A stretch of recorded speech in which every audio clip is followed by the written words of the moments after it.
চলে এলো আবার এক সাংস্কৃতিক মুখর সন্ধ্যা, রংতুলি স্টুডিওর 15th অ্যানুয়াল কনসার্ট। মনে রাখবেন, রংতুলি স্টুডিওর 15th অ্যানুয়াল কনসার্ট।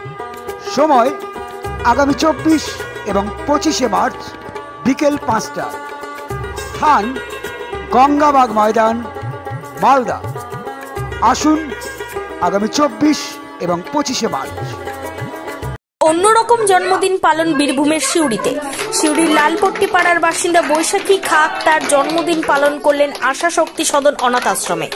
জন্মদিনের তার এই বিশেষ দিনটি আশা শক্তি সদনের দুস্থ অনাথ বাচ্চাদের নিয়ে কেক কেটে পালন করলেন। হোমের মধ্যে থাকা সমস্ত বাচ্চাদের নিয়ে আনন্দের সঙ্গে কেক কেটে এই দিনটিকে উদযাপন করেন।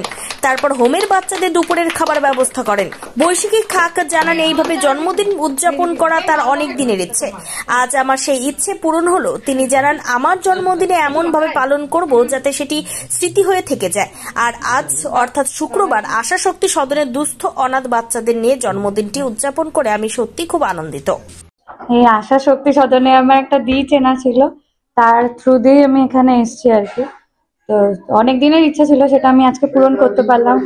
আর যেহেতু আমার জন্মদিন, সেই উপলক্ষে আমি ওনাদের সাথে সেলিব্রেট করবো বলে আমি এখানে এসেছি। কি পালন করা হয়েছে আমার এই ছোট্ট বোন বৈশালী, ওর আজকে জন্মদিন। ও আমাকে অনেকদিন থেকে বলছিল, দিদি আমার জন্মদিনটা যদি অন্যরকম করে করা যায়। আমি ওকে বলেছিলাম যে জন্মদিন তো অনেক রকম করে করে, তুই একটু অন্যরকম করে কর, তোরও ভালো লাগবে, আমাদের মেয়েদেরও ভালো লাগবে।